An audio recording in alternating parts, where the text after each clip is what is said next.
జనవరి 12న వివేకానంద జయంతి సందర్భంగా భారతీయ జనతా యువ మోర్చా ఆధ్వర్యంలో నెల్లూరు వివేకానంద డిగ్రీ కాలేజీ విద్యార్థులు డ్రగ్స్ కి వ్యతిరేకంగా నినాదాలతో ర్యాలీ నిర్వహించారు.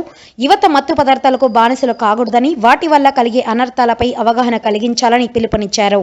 ఈ కార్యక్రమానికి ముఖ్య అతిథిగా భారతీయ జనతా పార్టీ జిల్లా అధ్యక్షులు వంశీధర్ రెడ్డి, స్టోన్ హౌస్ పేట మండల అధ్యక్షుడు కోసూరు వెంకట సుధీర్, లక్కాకుల నరేష్, భరత్ రెడ్డి, టూ టౌన్ పోలీసులు, భారతీయ జనతా యువ మోర్చా నాయకులు, విద్యార్థులు అధిక సంఖ్యలో పాల్గొన్నారు.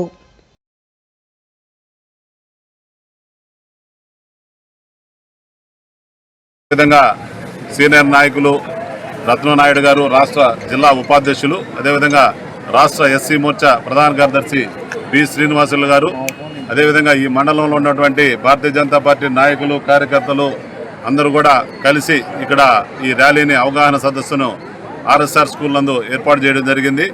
ఏదైతే యువత బలంగా ఉండాలనే ఆశయంతో పనిచేసినటువంటి వివేకానంద జయంతి సందర్భంగా ఆ స్ఫూర్తితో యువతని ప్రలోభ పెడుతున్నటువంటి డ్రగ్స్ని విడనాడాలని చెప్పి ఉద్దేశంతో ఈరోజు కేంద్ర ప్రభుత్వం కావచ్చు, రాష్ట్ర ప్రభుత్వం కావచ్చు ఈ నిర్ణయాన్ని తీసుకోవడం జరిగింది. దాని మీద ఈరోజు ర్యాలీని టౌనస్పేటలో నిర్వహించడం జరుగుతుంది. దీన్ని ఉద్దేశించి మన మండల అధ్యక్షులు సుధీర్ గారు 2 మాటలు మాట్లాడవలసిందిగా కోరుచున్నాను. అందరికీ నమస్కారం. మనందరికీ తెలిసిన విషయమే, ఈ డ్రగ్స్ వల్ల కేవలం యువతే కాదు, మిగిలిన వయసుల వారు కూడా, అంటే మందు కాస్ట్ అయిపోయింది కాబట్టి దీని జోలికి పోయి సుమారు మన జిల్లాలోనే అనేక మంది ప్రాణాలు తీసుకున్నటువంటి పరిస్థితి మనందరికీ కూడా తెలుసు. ఇటీవల మన పోలీసు యంత్రాంగం కూడా 31 డిసెంబర్ కావచ్చు, దానికి ముందు కావచ్చు, అనేకమైనటువంటి ప్రయత్నాలు చేసింది. ఈ యొక్క డ్రగ్స్ యొక్క నియంత్రణలో పోలీసు యంత్రాంగం కూడా చాలా గట్టిగా ప్రయత్నం చేస్తూ ఉంది. అయినప్పటికీ ఈ యొక్క అంటే యువకుల గురించి మనకు తెలిసిందే కదా, అంటే వీళ్ళు ఏ రకంగా దాన్ని ప్రయత్నం చేస్తున్నారంటే కాలేజీ స్థాయి కూడా వచ్చేసింది ఇవాళ. అంటే బయట తిరిగేటువంటి మిగతా వాళ్ళకి అందుబాటులో ఉందంటే అది అర్థం ఉంది, కానీ కాకుండా మిగతా రాజకీయ పార్టీలందరూ కూడా కలిసి రావాలా. ఆ యొక్క డ్రగ్స్కి వివేకానంద జయంతి సందర్భంగా కొంచెం ముందుగానే మనం ఈ ప్రోగ్రాం స్టార్ట్ చేయడం జరిగింది. సెలవులు ఉన్నాయి కారణం చేత.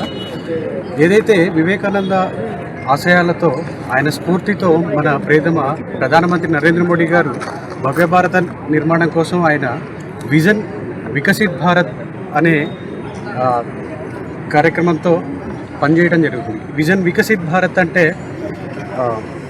Developed India. ఈ డెవలప్డ్ ఇండియా ఎలా సాధ్యమంటే యువతతోనే సాధ్యం. యువత ప్రపంచంలోనే అత్యధిక యువత కలిగిన దేశం భారతదేశం. అట్లాంటిది ఈరోజు మన దేశంలో యువత డ్రగ్స్కి బానిసలు అవుతున్నారు. ఈ డ్రగ్స్ బానిసలు అవటం వల్ల కుటుంబాలు చిన్నాభిన్నమైపోతున్నాయి. వాళ్ళకి ఎవరన్నా పక్కన ఫ్రెండ్స్, స్నేహితులు ఎవరైనా డ్రగ్స్కి అలవాటు పడే అవకాశం అలాంటిది ఏదన్నా ఉంటే రీహాబిలిట్ చేయడం, ఫ్రెండ్స్కి చెప్పడము, పెద్దల దృష్టికి తీసుకెళ్ళడం, ఇలాంటివి చేయడం చాలా ముఖ్యం. ధన్యవాదాలు. జై హింద్. ఎదుర్కొంటున్నారో డ్రగ్స్ రహిత సమాజాన్ని కోరుకుంటుందో ఆ ఒక డ్రగ్స్ని నిర్మూలించాలని చెప్పేసి మనము భారతీయ జనతా పార్టీ యువ మోర్చా ఆధ్వర్యంలో ఈరోజు పెద్ద ఎత్తున వివేకానంద డిగ్రీ కాలేజు వారి సహకారంతో ఈ యొక్క ర్యాలీని మనము షౌనస్పేట ఏరియాలో చేస్తున్నాము. యువత అందరూ కూడా డ్రగ్స్ వద్దు, జీవితం ముద్దు అనే నినాదాన్ని కూడా మేము తీసుకెళ్తున్నాము. ప్రతి ఒక్క యువత కూడా దీన్ని అందరూ కూడా తెలుసుకొని చేంజ్ అవ్వాలని చెప్పేసి కోరుకుంటున్నాం. Thank you.